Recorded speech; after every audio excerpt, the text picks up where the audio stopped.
नमस्कार आदरणीय साथीहरू, हामी कोभिड-19 बहस कार्यक्रम लिएर आएका छौँ। वैशाख 1 गतेदेखि यो कोभिड-19 को महामारीका बीचमा हामीले जनचेतनामूलक कार्यक्रमका रूपमा घर घरमा डाक्टर पुर्याउने भन्ने कार्यक्रम अन्तर्गत हामीले यो कार्यक्रम गर्दै आएका छौँ र आज हामीसित बाल रोग विशेषज्ञ डाक्टर महेश कुमार गौतम हुनुहुन्छ। उहाँलाई केन्द्रमा राखेर यहाँहरूले बालबालिका सम्बन्धी अथवा आफूलाई लागेका कुनै पनि जिज्ञासा कोभिडसित सम्बन्धित रहेर अर्थात् अन्य कुनै पनि प्रश्नहरू छन् भने पनि यहाँहरूले राख्न सक्नुहुनेछ र हामीलाई प्राप्त भएका केही प्रश्नहरूबाट म कार्यक्रम सुरु गर्न नि चाहन्छु। यतिखेर डाक्टर साहबलाई स्वागत गर्न चाहन्छु। डाक्टर साहब, कार्यक्रममा स्वागत छ। नमस्ते। नमस्ते रामचन्द्र, नमस्ते। अनि कोभिड-19 को कहर छ, दिनहरू कसरी बिताइराख्नु भएको छ डाक्टर साहब?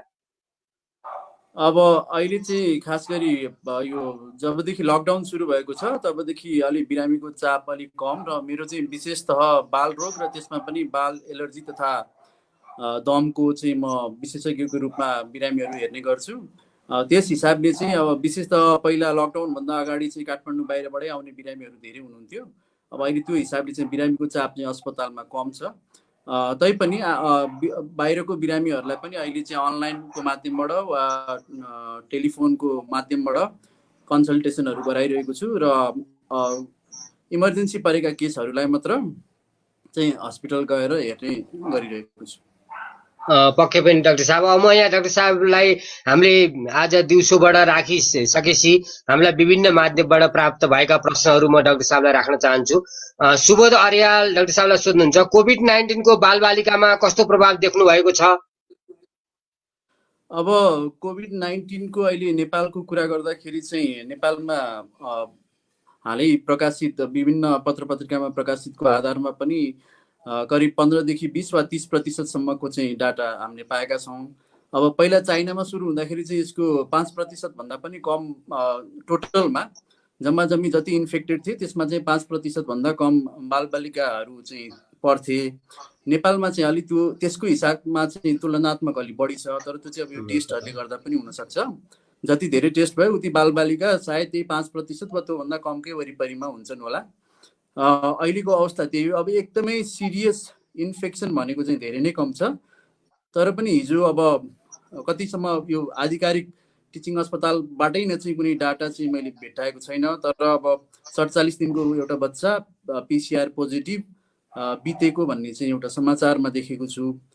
त्यस्तै काठमाडौँ बाहिर पनि पहिला एउटा बच्चाको चाहिँ निधन भएको छ। तर अब यो कोभिडले नै हो कि उनीहरूको आफ्नै अर्को कोमर्बिडिटिज अन्य कुनै रोग थियो, त्यो चाहिँ अब सम्पूर्ण इन्फर्मेसन नआएसम्म भन्न सकिन्छ।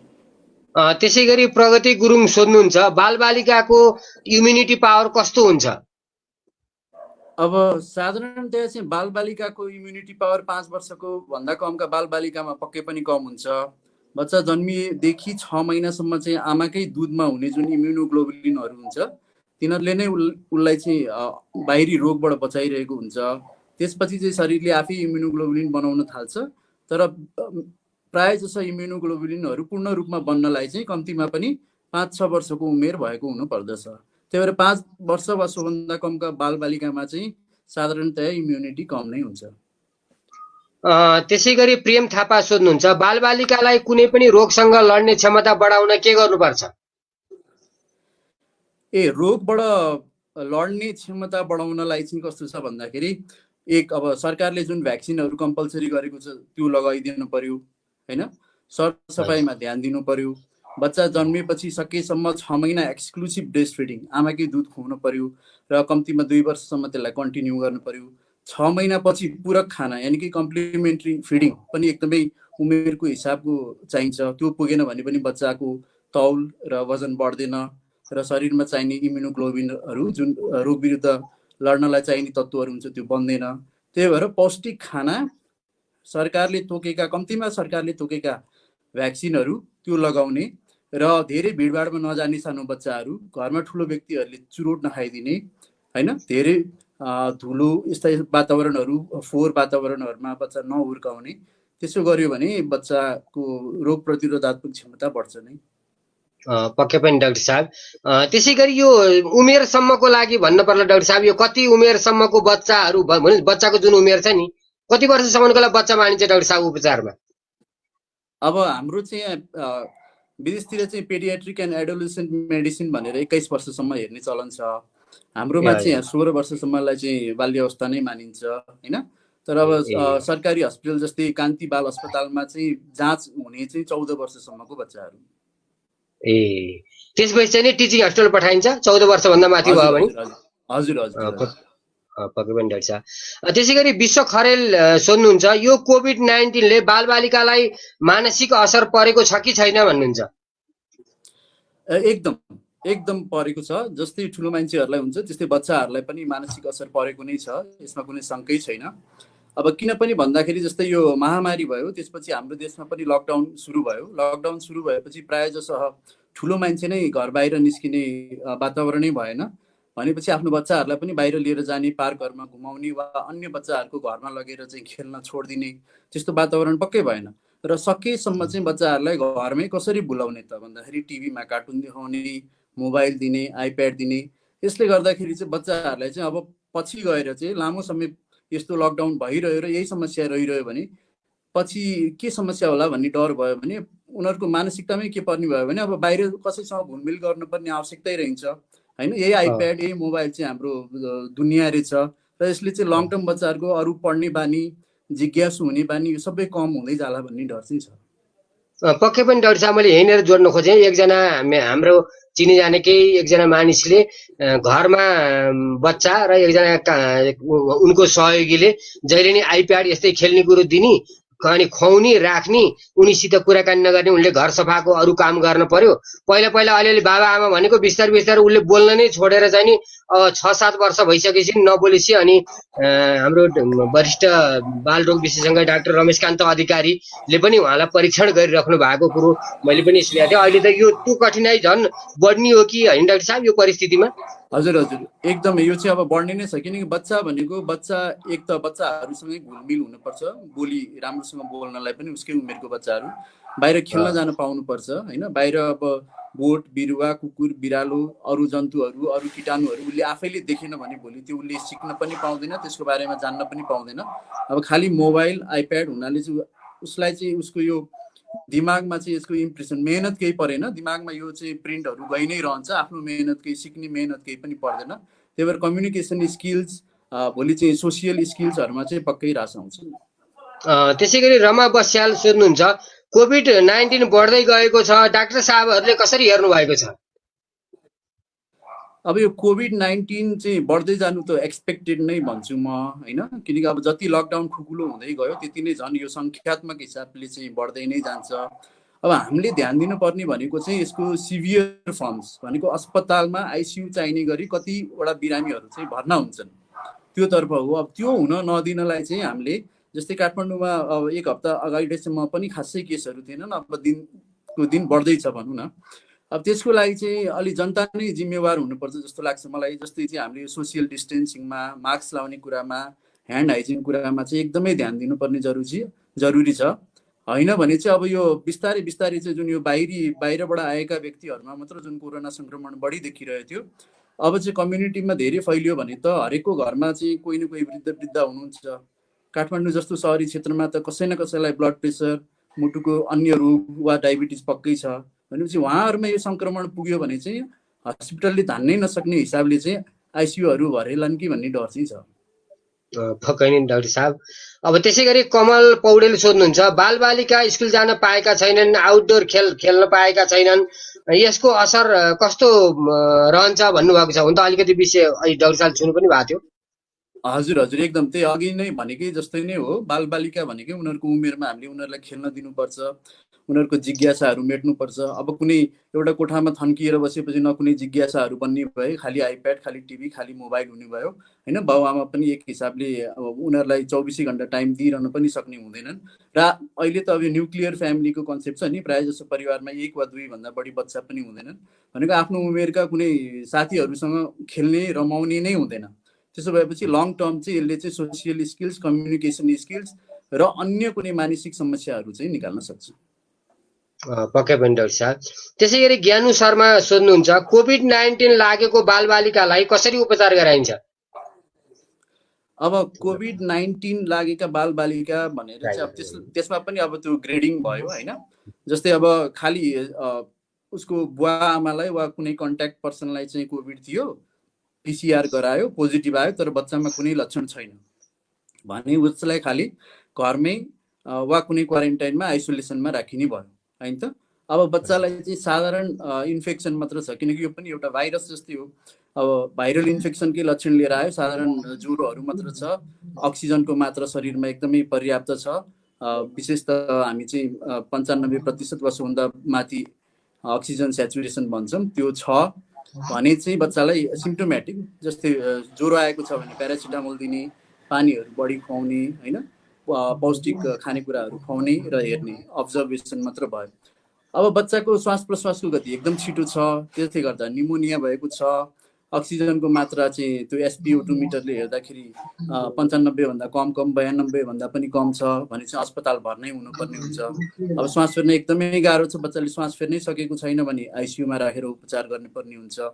अब यो भाइरल इन्फेक्सन हो, अब विभिन्न औषधिहरूले यसलाई ठिक गर्छ, यो गर्छ, त्यो गर्छ भन्ने मिडियामा आएको चाहिँ छ, तर कुनै पनि आधिकारिक चाहिँ अहिलेसम्म यो नै बेस्ट हो, यही औषधि बेस्ट हो भन्ने चाहिँ छैन। त्यही भएर अहिलेसम्म आएकोमा चाहिँ अब सिम्प्टोमेटिक हिसाबले उपचार गर्ने, अब त्यसमा स्टेरोइडको प्रयोग कहिले गर्ने, एन्टिबायोटिकको प्रयोग गर्ने कि नगर्ने, एन्टिभाइरलको गर्ने कि नगर्ने चाहिँ स्थिति हेरेर गरिन्छ। पक्कै पनि डाक्टर साहब।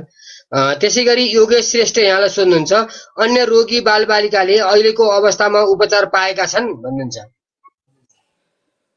अब हस्पिटलै बन्द भएर उपचार नपाएका चाहिँ पक्कै छैनन् होला, तर अब यो लकडाउनले गर्दाखेरि चाहिँ जुन ट्रान्सपोर्टेसनमा असर परेको छ होइन, काठमाडौँ बाहिरबाट काठमाडौँ आउन नपाउने वा काठमाडौँभित्रै पनि त सजिलो छैन नि।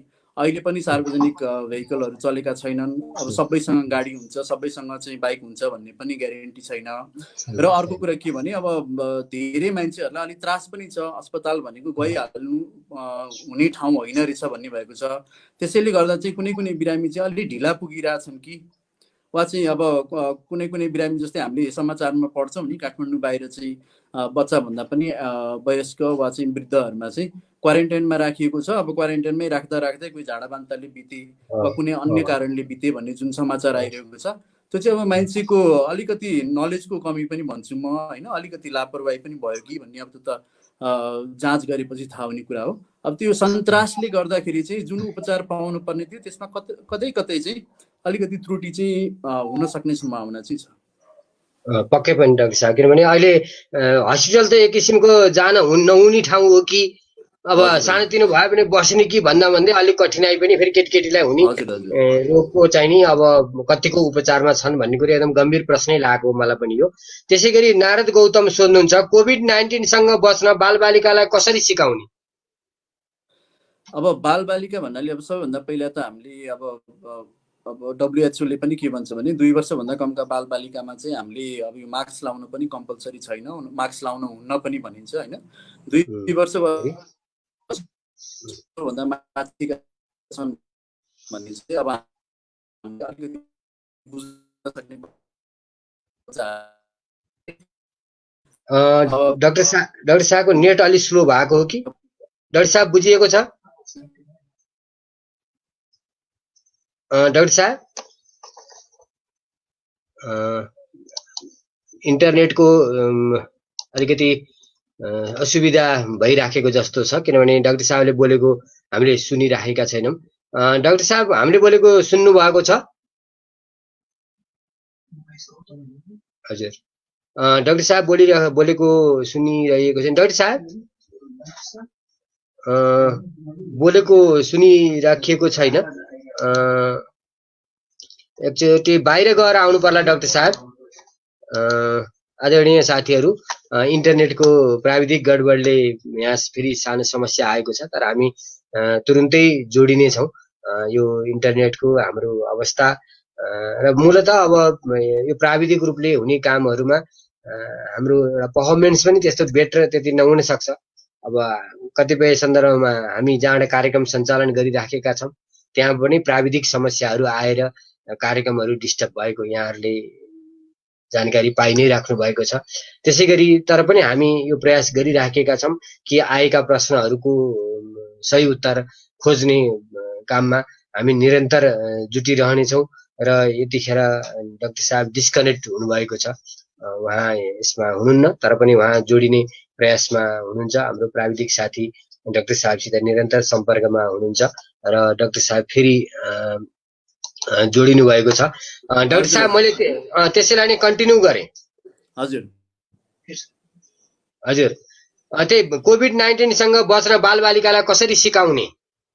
हजुर हजुर त्यही म भन्दै थिएँ, 2 वर्षभन्दा कमको बालबालिकालाई चाहिँ हामी अब केही पनि खास सिकाउनमा जोड दिनु पर्दैन। साना हुन्छन्, उनीहरूले बुझ्दा पनि बुझ्दैनन्।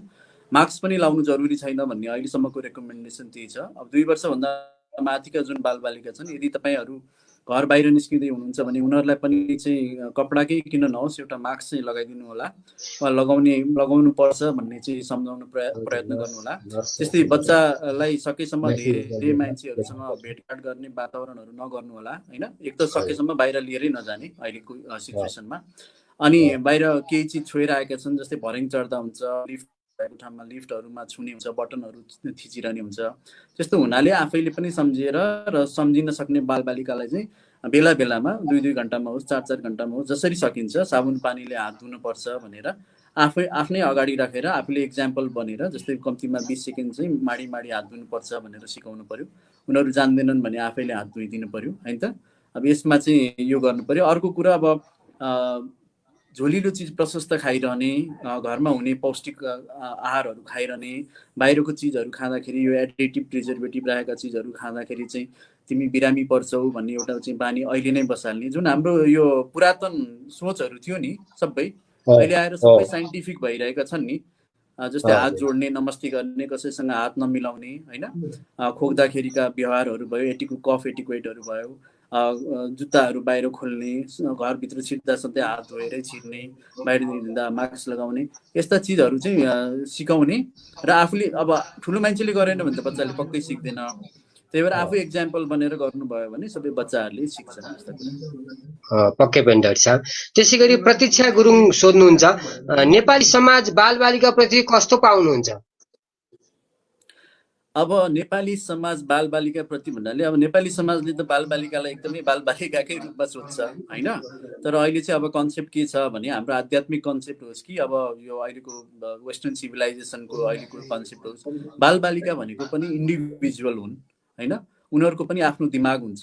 उनीहरू अब म र मेरो मिसेसबाट कुनै बच्चा जन्मेको छ भने त्यो हाम्रो बाई प्रडक्टको रूपमा मात्र हामीले लिनु हुँदैन। उनीहरू चाहिँ संसारमा आइसकेपछि इन्डिभिजुअल हुन् है। त्यही भएर उनीहरूको कुरा सधैँ सुन्नुपर्छ, आफ्नो कुरा लाद्नु हुँदैन। जति ठुलो हुँदै जान्छन् उनीहरूको आफ्नै व्यक्तिगत विचारहरू र आफ्नै इच्छा आकाङ्क्षाहरू हुन्छन्। त्यही भएर अब हाम्रो जस्तो पूर्वीय दर्शनमा त पहिल्यैदेखि नै यो कन्सेप्ट थियो, तर अहिले हराउँदै गएको छ नि त। जस्तै अब स्कुलहरूमा पनि यस्तो गर्नुपर्छ, साथीको भन्दा बढी मार्क्स ल्याउनुपर्छ भन्ने यो जुन अनहेल्दी कम्पिटिसनहरू बच्चाहरूबाट गराउनु हुँदैन। अहिले चाहिँ फेरि अब यो रियालिटीहरू सोहरू हुन्छन्, जस्तै आफ्नो इच्छा पूर्ण हुन नसकेको सिङ्गिङ कम्पिटिसन, आफू सिङ्गर बन्न नसकेको बच्चालाई बनाउने, आफू डक्टर बन्न नसकेको बच्चालाई बनाउने, त्यस्तो चाहिँ पहिल्यैदेखि मानसिक तनावमा बच्चालाई राख्नु हुँदैन, जुन चाहिँ अहिलेसम्म पनि विद्यमान छ हाम्रो सोसाइटीमा। पक्कै पनि डाक्टर साहब। त्यसै गरी शान्ति आचार्य सोध्नुहुन्छ यहाँलाई, लामो समयसम्म ग्लोभ्स लगाउँदा कीटाणुहरू त्यही रहन्छ, त्यसैले ग्लोभ्स भन्दा पटक पटक साबुन पानीले हात धुनु धेरै राम्रो भन्ने कुरा कति सत्य हो? जानकारी पाउन पाए आभारी हुने थिएँ भन्नुहुन्छ। हजुर हजुर, अब यसमा चाहिँ पहिलो कुरो त के बुझ्नु पर्यो भने, ग्लोभ्स त साधारण जनमानसले लाउने कुरै होइन। ग्लोभ्स लाउने रेकमेन्डेसन कहीँ छँदै छैन। ग्लोभ्स भनेको मेडिकल पर्सनलले जहाँ लाउनु पर्ने जुन किसिमको ग्लोभ्स हुन्छ त्यहाँ लाउने हो। अहिले कोरोनाबाट बच्नलाई भनेर जुन हामी सडकमा चाहिँ मान्छेहरूले ग्लोभ्स लगाएर हिँडेको देख्छौँ, त्यो चाहिँ रेकमेन्डेड छैन र स्वास्थ्यको हातको लागि पनि राम्रो होइन हैन। अब कति ग्लोभ्सहरू चाहिँ ल्याटेक्सबाट बनेका हुन्छन्। अब कति व्यक्तिलाई थाहा हुँदैन, उनीहरूलाई ल्याटेक्सको एलर्जी हुनसक्छ, त्यही भएर हातमा डाबर आउने, पछि अनि हात सुक्खा हुँदै जाने त्यस्तो हुनसक्छ। यसै पनि त्यसमा पाउडर हुन्छ, कतिलाई बढी पसिना आउने हुन्छ, त्यसले गर्दाखेरि चाहिँ हात त्यो ग्लोभ्स निकालिसकेपछि हात चाहिँ एकदमै पानीले भिजेको जस्तो, छाला फुटेको जस्तो समस्या देखिन सक्छ। त्यो आफ्नै ठाउँमा छ। त्यही भएर मेडिकल प्रोफेसनल जसलाई जहाँ आवश्यकता छ त्यो बाहेक अरूले ग्लोभ्स लाउनु पर्दैन। र ग्लोभ्स लाउनु भन्दा पनि साबुन पानीले हात धुनु बेस्ट हो भनेर त WHO वा कुनै पनि रेकमेन्डेसन हेर्नुहोस् त्यसमा चाहिँ प्रष्ट नै छ। किनपनि भने ग्लोभ्स लाएन पनि तपाईँ बाहिर ग्लोभ्स लाएर जानुहुन्छ, कतै छुनुहुन्छ, र हामीले नाकमा छुने र मुखमा छुने भनेको चाहिँ हामीले चाहिँ एकदमै भोलुन्टरीली हुँदैन, त्यो इनभोलुन्टरीली हुने हो। त्यही भएर ग्लोभ्सै लाए पनि यदि नाकमा यसो कनाउनु भयो भने त त्यो किटाणु त जाने भयो। त्यही भएर त्यो गर्ने बानी भन्दा चाहिँ साबुन पानीले नै हात धुने बानी गर्दाखेरि चाहिँ राम्रो हुन्छ। पक्कै डाक्टर साहब। त्यसै गरी एकराज शर्मा यहाँलाई सोध्नुहुन्छ, कोभिड-19ले सामाजिक, राजनीतिक र आर्थिक कस्तो असर पारेको देख्नुहुन्छ? अब म चाहिँ अब डक्टर परेँ होइन, अब अलिअलि अब यो डक्टरको हिसाबले मात्र अलिकति भन्न सक्छु। अब पारेको छ होइन, सामाजिक हिसाबमा अब हाम्रो सोसियल कन्ट्याक्टहरू नै रोकिएको छ। अब सबै कन्ट्याक्ट भनेको मोबाइल यही आइप्याडहरूबाट नै हुन थालेको छन्। अब व्यक्ति भेट हुने एकदमै कम भएको छ। त्यो भनेको पछिसम्मको लागि राम्रो त पक्कै होइन होइन। हामी चाहिँ सोसियल प्राणी हौँ, त्यही भएर सोसियल घुलमेल त हुनैपर्छ। त्यही भएर यो जति सक्दो छिटो भयो त्यति राम्रो हुन्छ। सामाजिक आर्थिक हिसाबले चाहिँ अब आर्थिक हिसाब भन्नुपर्दा लकडाउनले त हामी जस्तो देशलाई त एकदमै ठुलो पछिसम्मकै लागि भनौँ न, अबको 2-3 वर्षसम्म पछिसम्मलाई पनि हामी त्यही अवस्थामा, पूर्व अवस्थामा, राम्रो अवस्थामा भनेको होइन, पूर्व अवस्थामा पनि फर्किन सक्छौँ सक्दैनौँ त्यो आफ्नै ढङ्ग छ। विदेशबाट हाम्रो रेमिटेन्स एउटा महत्त्वपूर्ण पार्ट थियो हाम्रो आर्थिक व्यवस्थाको लागि। अब त्यो ती मजदुरहरू नै देश फर्किने अवस्था आउँदैछ। अब उहाँहरूले नै धानेको थियो आफ्नो परिवार, अब उहाँहरू यहाँ पछाडि आइसकेपछि अब उहाँको परिवारलाई कसले धान्दिने? अब हो दक्ष जनशक्ति त फर्किन्छन् भनेर एउटा पोजिटिभ आशा त छ, तर उहाँहरूलाई काम कसले दिने? त्यो दिने कम्पनी छन् कि छैनन्, त्यो दिन सक्ने सरकारी व्यवस्था छ कि छैन? त्यही भएर हो दक्ष जनशक्ति त पहिला पनि देशमा आएकै हुन्, अमेरिकामा पढेर, अस्ट्रेलियामा पढेर, तर काम दिनै नसकेर उहाँहरू फर्किनु भएको हो होइन। त्यही भएर अब अझ 2-3 वर्ष चाहिँ आर्थिक हिसाबले समस्या नै होला। पक्कै पनि, किनभने यसको प्रभाव त कि अब राजनीतिक रूपले अलि नयाँ किसिमले स्टेपहरू लिएको केही पनि देखिँदैन। अब समाजको संरचना यही छ। अब डाक्टर साहबले भन्नुभयो जस्तै बाहिरको जो काम गरिराख्नु भएको थियो, जसले रेमिट्यान्स अथवा घरलाई चलाउनु भएको, देशलाई पनि त्यसले सपोर्ट गरिराखेको अवस्था थियो, त्यो नहुँदाखेरि त एउटा राजनीतिक दृष्टिकोण फरक किसिमले राख्न अब जरुरी भयो भन्ने सन्देश पनि त यसले दिन्छ डाक्टर साहब होइन, पोजिटिभली भनौँ न। अब यहाँको यो यस्तो एकदमै जस्तो खालको राजनीति छ। हजुर म चाहिँ राजनीतिक अब बायस केही पनि नभए पनि होइन, अब कुनै पार्टीगत हिसाबले नभए पनि के चाहिँ लाग्छ भने अब यसले हाम्रो संरचना देखायो नि त, सरकारी संरचना हामी फेल हुँदैछौँ भन्ने देखायो के। हाम्रो सिस्टम चाहिँ राम्रो रहन्छ, हामीले चाहिँ गर्न सकेनौँ, त्यत्रो समय थियो तयारी गर्ने, र अहिले पनि समय छ नि। क्वारेन्टाइनमा कोही बलात्कृत हुन्छ वा कोही झाडा पखालाले मर्छ भने अब त्यो एकदमै असह्य हो एउटा साधारण मानिसको हिसाबले पनि। र अहिले पनि अब बाल बच्चामा सिरियस कोभिड केस आयो भने कुन हस्पिटलमा भर्ना गर्ने पनि सायद मलाई लाग्छ कुनै निर्देशिकामा छैन। त्यही भएर अब होला र गरौँला भन्यो भने त एकदमै भयावह स्थिति हुनेवाला छ। आज भर्खर इन्डियाको एउटा न्युजमा हेरेको थिएँ, 70-75 जना डक्टर वा डक्टर मात्र मेडिकल पर्सन अरूलाई नजोडिकनै कोभिडको कारणले बितिसक्नुभयो इन्डियाभरिमा। त्यही अवस्था नेपालमा आयो भने के छ त? अहिले पनि नेपाली डक्टरहरूलाई चाहिँ पर्याप्त पिपी, पर्याप्त राम्रो व्यवस्था, बस्ने व्यवस्था नै राम्रो छैन होइन। त्यही भएर अब मुखले बोल्ने कुरा त छँदैछन्, तर प्र्याक्टिकल्ली चाहिँ भएको छैन। पक्कै डाक्टर साहब, त्यही ठुलो समस्या पनि छ हाम्रोमा। त्यसै गरी खगेन्द्र घिमिरे सोध्नुहुन्छ, अहिलेको अवस्थामा स्वास्थ्य क्षेत्रमा काम गर्ने डाक्टर नर्स सुरक्षित छन्? पक्कै छैनन्। अब पहिला पनि थिएनन्, अहिले पनि छैनन्। अहिले त झन् कोभिडको स्थिति छ। अब कति डाक्टर साहबहरू, मेडिकल अफिसरहरूसँग मेरो कुरा हुन्छ होइन, अब ठुलो पदमा बसेर ड्युटी गर्नुहोस्, हाम्रो डक्टरको धर्म हो, नर्सको धर्म हो भन्न त एकदमै सजिलो छ। तर अब भिडबाट हामफाल भनेको जस्तो अवस्था हुन्छ नि, तपाईँलाई चाहिँ अब कोभिड छ कुनै हस्पिटलमा र पिपी नदिने होइन, त्यो पिपी फेर्नुपर्ने समयमा नफेर्ने, अब 4 घन्टा 6 घन्टामा 8 घन्टामा फेर्नुपर्ने पिपी छ होइन, तपाईँ यही नै लगाइरहनुहोस् भन्ने, एउटा मास्क दियो त्यही मास्क प्रयोग गरिरहनुहोस् भन्ने, जुनको चाहिँ त्यो लामो समय प्रयोग गरिरहेपछि कुनै अर्थै हुँदैन, झन् रिस्क बढाउँछ होइन त। त्यसरी डक्टरलाई नै चाहिँ भोलि चाहिँ डक्टर आफैमा के हुन सक्ने भयो भने डक्टर आफै पनि इन्फेक्टेड हुन सक्ने भयो, अनि डक्टर इन्फेक्टेड भयो भने उसले आफ्नो कलिग्सहरू, अन्य डक्टर वा मेडिकल पर्सनलाई र घर गएर चाहिँ घरको परिवारको सदस्यहरूलाई पनि सार्न सक्ने भयो भने डक्टरहरू वा मेडिकल पर्सन आफै चाहिँ हटस्पट होलान् भन्ने डर चाहिँ छ कोभिडमा। पक्कै पनि डाक्टर साहब, यो जुन स्वास्थ्य क्षेत्रमा जो डक्टर नै हुनुहुन्छ, जो नर्स नै हुनुहुन्छ, अर्थात् त्यो हस्पिटललाई पनि यो कसरी सुरक्षित र अलि नडराउने वातावरण बनाउन सकिन्छ होला चाहिँ डाक्टर साहब? जस्तो भनौँ न, अब हाम्रो नजिक भएको सबैभन्दा ठुलो देशको ठुलो हस्पिटल टिचिङ हस्पिटल नै पनि एउटा खालको त्रासदीपूर्ण वातावरण भित्र जाने कि नजाने भने जस्तो कि अब बिरामी नै भेट्ने पनि मान्छेहरू त अहिले यति थोरै जान थाल्नुभयो कि अब त्यहाँ एउटा पछि अर्को मान्छे जान पनि त्यहाँ हुन्न भने जस्तो गरेर हस्पिटलले पनि त्यो खालको एउटा सुरक्षाको लागि पनि होला त्यो पनि बनाएको छ। यी सबै चिज चाहिँ नि कति उपयुक्त, के गर्न मिनिमम के गर्न सकिन्थ्यो होला डाक्टर साहब यस्तोमा? अब सरकारी हस्पिटलहरूमा चाहिँ विशेष त समस्या भनेको एउटा चाहिँ आर्थिक त आफ्नो ठाउँमा छँदैछ, पहिलादेखि नै समस्या भएको होइन। अर्को चाहिँ अब म्यान पावरको पहिलेदेखि नै कमी हो सरकारी हस्पिटलमा। अर्को अब हाम्रो देशमा चाहिँ अब गरिबहरू कहाँ जाने त भन्दाखेरि सरकारी हस्पिटलमै हो। अब दिनमा 200-300 बिरामी चाहिँ ओपिडीमै वा इमर्जेन्सीमा जाने भनेको सरकारी हस्पिटलमै हो। म्यान पावरको कमी अनि बिरामीको चाप धेरै भएको हिसाबले चाहिँ यहाँ चाहिँ पहिल्यैदेखि समस्या थिँदै थियो। अब यो कोभिडको कारणले चाहिँ झन् के हुने भयो भन्दाखेरि चाहिँ सरकारले राम्रो व्यवस्था गर्न सकेन मेडिकल पर्सनहरूको होइन। र त्यसले गर्दा चाहिँ अब कुनै पनि बिरामी कन्ट्याक्ट पर्सन हिस्ट्री मात्र लिएर आयो भने पनि अब डक्टरहरू वा मेडिकल पर्सन नै अलिक डराउनु पर्ने अवस्था आयो कि होइन। भनेको एक डक्टरहरूलाई चाहिँ सरकारले वा हस्पिटल व्यवस्थापन आफैले पनि ढुक्क पार्न सकेको स्थिति देखिँदैन। अर्को जो तपाईँले भन्नुभयो बाहिरबाट आउने मान्छेहरू अलि अब भेटघाट गर्न पनि कम भयो। अब एक हिसाबले त खास पहिल्यै पनि हामीले चाहिँ सर्जरी गर्ने बिरामीहरूलाई चाहिँ सकेसम्म भेट्न नआउनुहोस् वा दीर्घ किसिमका रोग भएका बिरामीहरूलाई सकेसम्म कम मानिस नै भेट्न आउनुहोस्, किनकि बाहिरबाट आउँदाखेरि कुनै रोग बोकेर आउन सक्नुहुन्छ। अब मनमा चाहिँ एकदमै सदाशयता भए पनि रोग सारेर जानुभयो भने त राम्रो भएन भन्ने हाम्रो नै सोचाइ चाहिँ हो मेडिकल प्रोफेसनलको। अब अहिले त झन् को मान्छेलाई कोभिड छ भन्ने नै थाहा छैन। अब इन्डिया नेपाल जस्तो देशमा त सिम्प्टोमेटिक भन्दा पनि एसिम्प्टोमेटिक भनेको लक्षण रहित व्यक्तिहरू चाहिँ धेरै छन्, तर पनि एसिम्प्टोमेटिकले पनि चाहिँ कोभिड सार्न सक्छ है भनेर WHO ले नै भनेको छ। त्यही भएर हस्पिटल नजाँदा राम्रो। अब यसमा चाहिँ सबैभन्दा प्रमुख कुरो चाहिँ जनचेतना नै हो। अब सरकारी हिसाबले वा व्यवस्थापनको हिसाबले हस्पिटलहरूले चाहिँ यो के गर्दाखेरि चाहिँ हामी बच्न सक्छौँ भन्ने अहिलेसम्म पनि राम्रोसँग चाहिँ बुझाउन सकेको स्थिति छैन।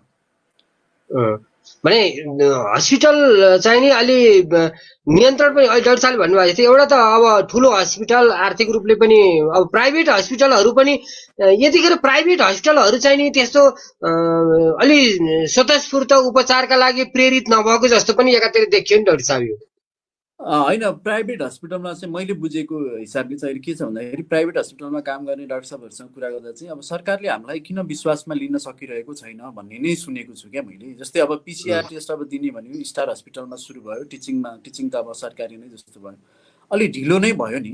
पहिल्यैदेखि चाहिँ कुन कुन हस्पिटलले गर्न सक्छ, कसकोमा क्षमता छ, कसकोमा टेक्निकल पावर छ, त्यसमा चाहिँ दिन पर्थ्यो। अब पेन्डेमिक भइसक्दाखेरि चाहिँ अब यो सरकारी र यो गैर सरकारी भनेर भेदभाव गर्न भएन होइन।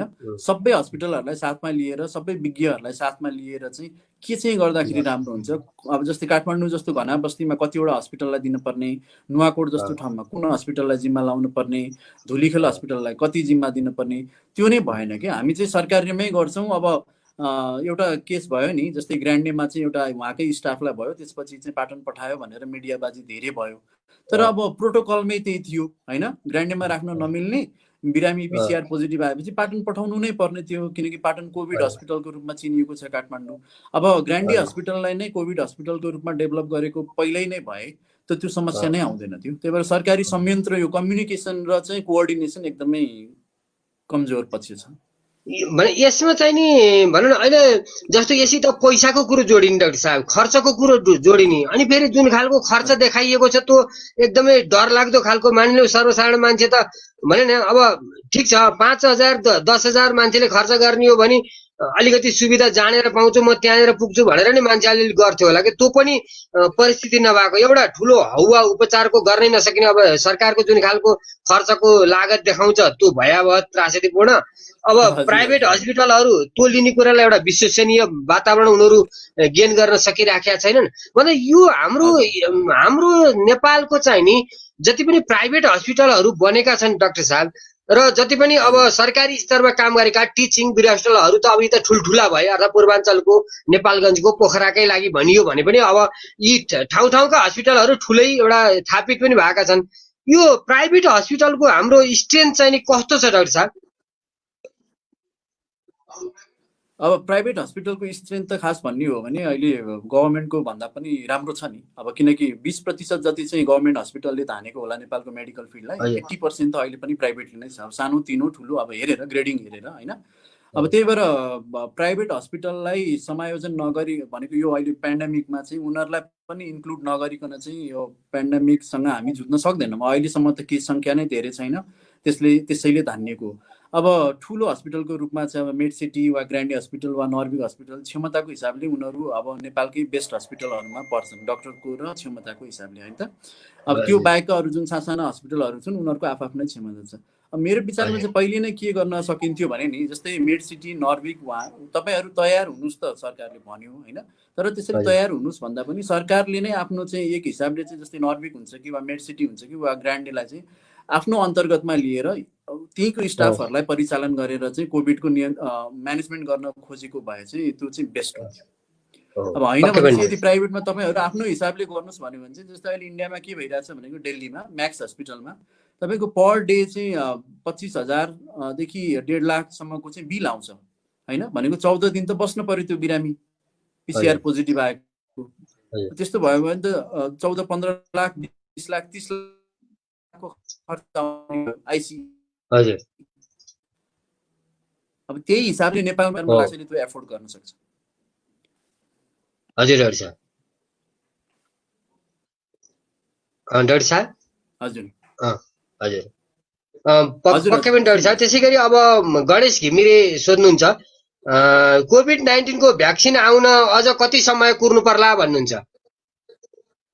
ए हजुर, अब भ्याक्सिनको चाहिँ कस्तो छ भने विभिन्न देशमा भ्याक्सिन बन्ने ट्रायलको स्टेजमा छ। कुनै पनि हामीले बुझ्नुपर्ने कुरा चाहिँ के छ भन्दाखेरि भ्याक्सिन एउटा फर्स्ट ट्रायलमा चाहिँ पोजिटिभ आयो भन्दैमा त्यो भ्याक्सिन निस्किँदैन होइन। अमेरिकामा भइरहेछ, इङ्ल्यान्डमा भइरहेछ, चाइनामा भइरहेछ, अब हाम्रै नजिक सबैभन्दा नजिक इन्डियामा चाहिँ भइरहेछ।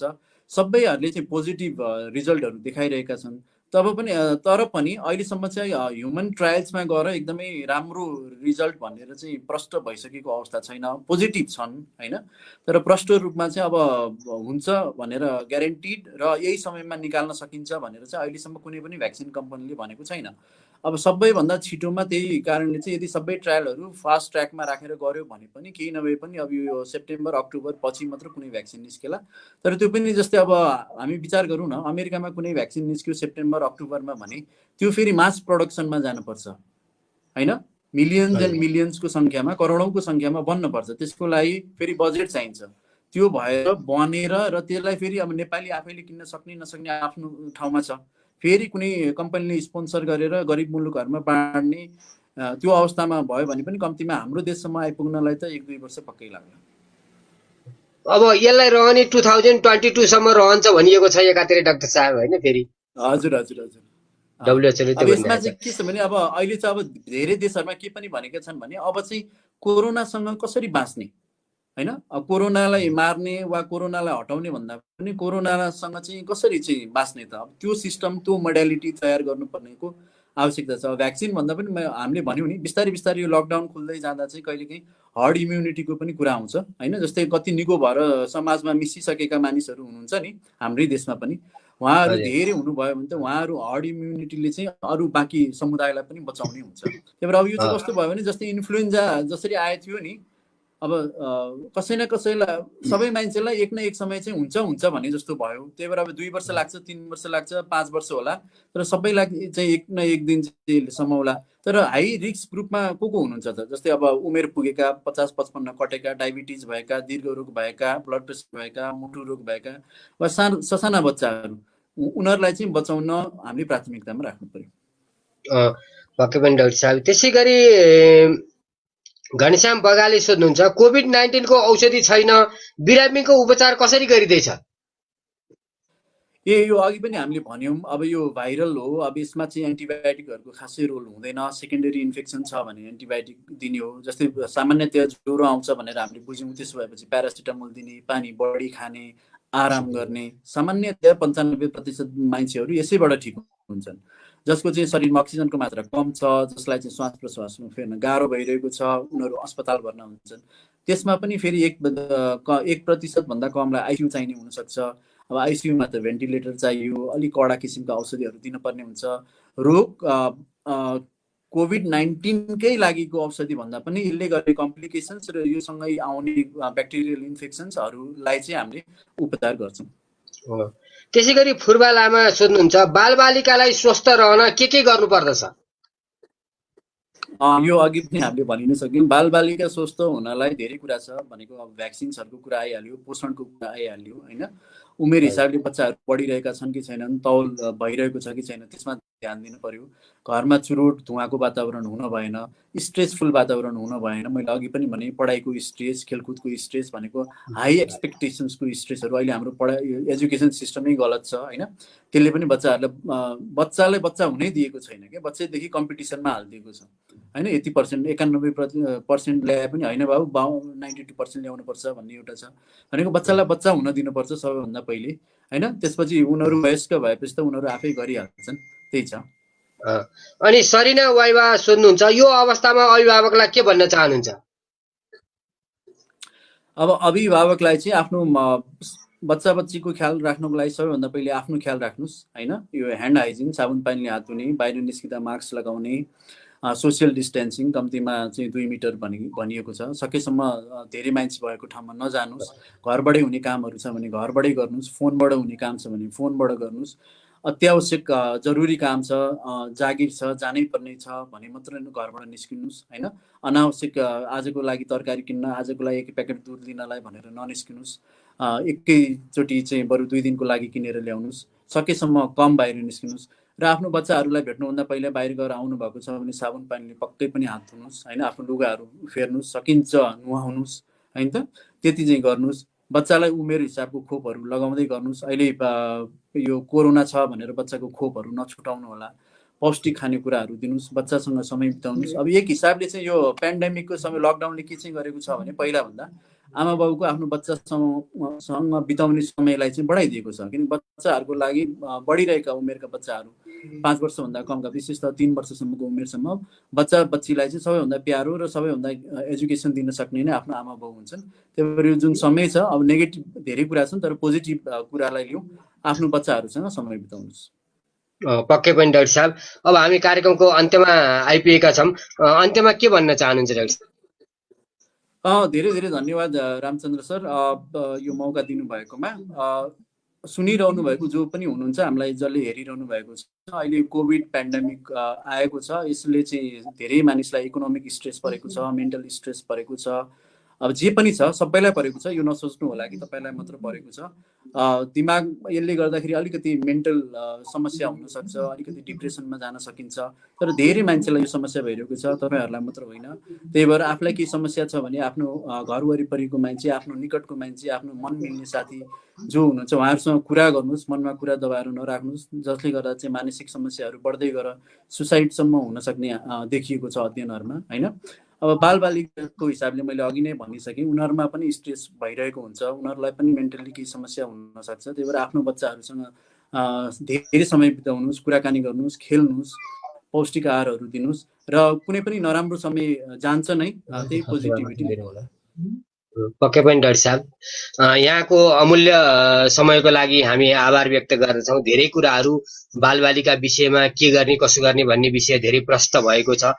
भोलिका दिनमा पनि हामी डाक्टर साहबसित सम्पर्कमा रहेर नै काम गर्नेछौँ। यहाँको अमूल्य समयको लागि धन्यवाद भन्दै बिदा गर्न चाहन्छु डाक्टर साहब। नमस्कार। आदरणीय साथीहरू, हामी अब नर्ससित कुरा गर्ने हाम्रो समय हो, तर उहाँसित हाम्रो सम्पर्क हुन कठिनाइ भइरहेको छ। अब म पत्रकार साथीलाई सम्पर्क गर्न अनुरोध गर्दछु। प्राविधिक साथी, पत्रकार साथी आइसक्नु भएको थियो, उहाँ डिस्कनेक्ट हुनुभएको छ र नर्सको प्राविधिक रूपले उहाँ जोडिन सकिराख्नु भएको छैन। त्यसले गर्दाखेरि चाहिँ नि अब पत्रकारसित हामी कुराकानी गर्नेछौँ। प्राविधिक साथी लागिराख्नु भएको छ र अब यो प्राविधिक कुराले कुनै समय अगाडि कुनै समय पछाडि त्यस्तो चाहिँ नि भइराखेको छ। आदरणीय साथीहरू, हामी एकैछिन कुर्दैछौँ। अब साथीहरू जोइन हुने बित्तिकै हामी फेरि यसलाई कन्टिन्यू गर्नेछौँ। यतिखेर नर्सको चाहिँ नि प्राविधिक रूपले अलि समस्या भएको छ। पत्रकार साथी एकचोटि आउनु भएको थियो, फेरि उहाँ चाहिँ नि डिस्कनेक्ट हुनुभएको छ, तर पनि फेरि उहाँ पनि कोसिस गरिराख्नु भएको छ। हामीले यो जुन समय निर्धारण गरेका छौँ त्यो समयसम्म हामी संवाद गर्ने प्रयासमा रहन्छौँ र हामी प्रतीक्षारत छौँ।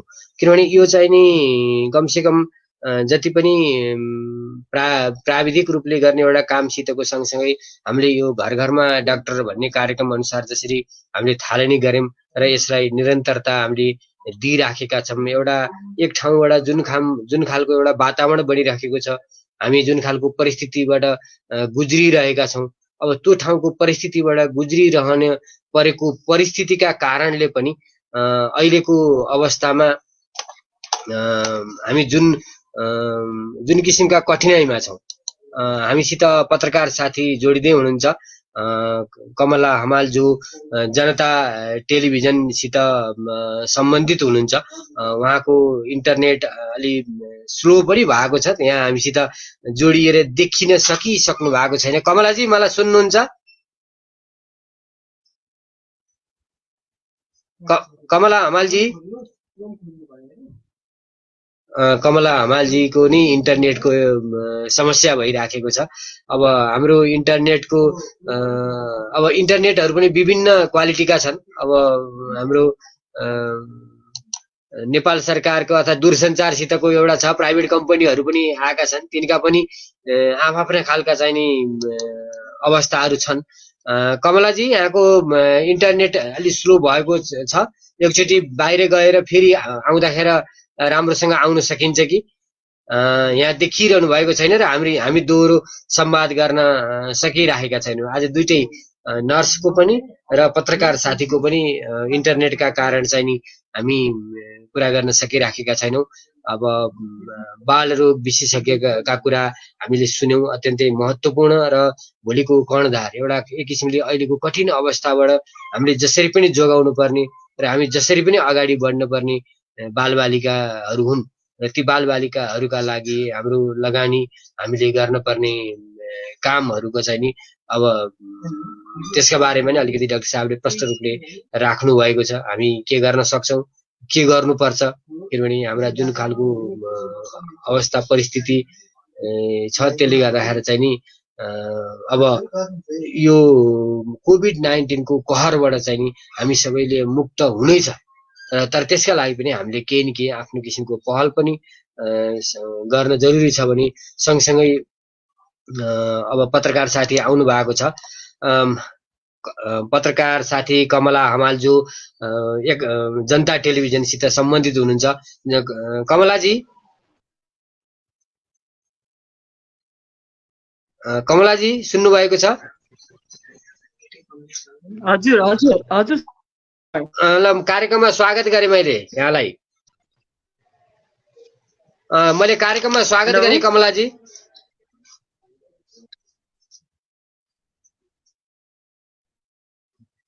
हजुर, धन्यवाद। कार्यक्रममा स्वागत गरेँ मैले, सुन्नुभएको छ?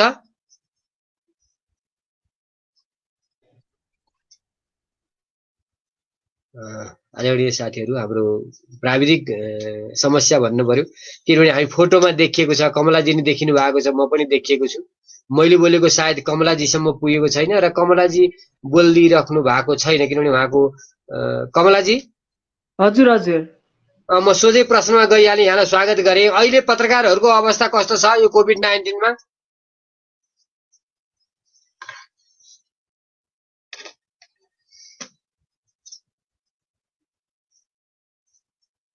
कमलाजी, नेटको कारण हामी कठिनमा छौँ, अब सम्भव भइराखेको छैन। कमलाजी सुनिराख्नु भएको छैन कमलाजीले, किनभने अब हामीले जसरी कार्यक्रम गर्दै आएका छौँ, डाक्टर, नर्स, पत्रकारहरूसित गर्दै आएका छौँ। हामी नर्ससित जोडिन नसकेको हुँदा र पत्रकारसँग जोडिन सकेको हुँदा हामीले यसमा डाक्टर साहब पछि पत्रकारजीसँग कुराकानी गर्न खोजेको, तर उहाँको पनि इन्टरनेटको समस्याका कारण हामी देख्न सकिएको छ तर बोल्न सकिएको छैन। अब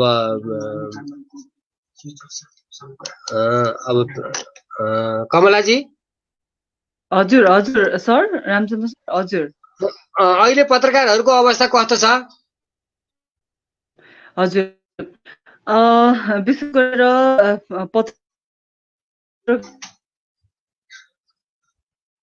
पनि चिनिन्छ पत्रकारिता क्षेत्र, विशेष गरेर पत्रकारिता क्षेत्र यो कोरोना महामारीका कारण चाहिँ एकदमै विशेष गरेर भनौँ निजी सञ्चार माध्यममा कार्यरत पत्रकारहरू चाहिँ एकदमै पीडित पनि छन्। विशेष गरेर चाहिँ जुन पत्रकार र मालिक पत्रकार बिचको चाहिँ एउटा डिफ्रेन्टले गर्दा चाहिँ अहिलेमा चाहिँ पत्रकारिता क्षेत्र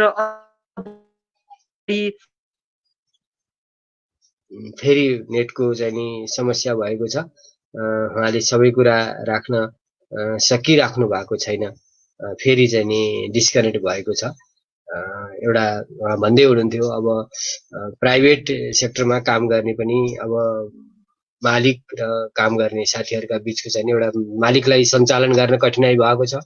अब सञ्चालन गर्ने विज्ञापनहरू सबै चल्दाखेरि त्यस किसिमले पत्रकारहरूका लागि पनि जो ओनर हुन् उनले पे गर्न सक्थे।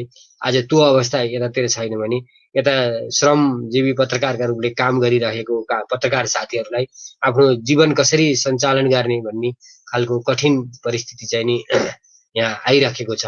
त्यसले गर्दाखेरि चाहिँ नि अब यो कसरी हामी चाहिँ नि यो कहरबाट चाहिँ नि मुक्त हुन सक्छौँ।